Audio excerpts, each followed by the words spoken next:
صباح الخير، شلونكم؟ اليوم راح نسوي كيكة التفاح. هذا التفاح قشرته وقطعته شرائح ورشيت عليه رشة ليمون، 3 بيضات، فانيلا، كوب شكر،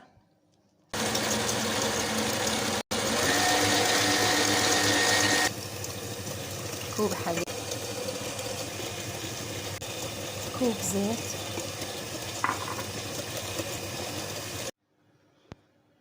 كوبين طحين، واستعمل المضرب اليدوي بس اقلب، ملعقة كبيرة بيكنج باودر. وهذا قوامها.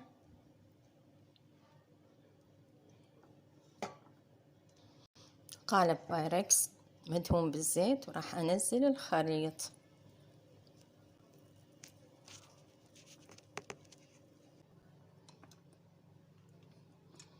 على فرن محمي مسبقا على 180 درجة. وهاي الكيكة طلعت من الفرن.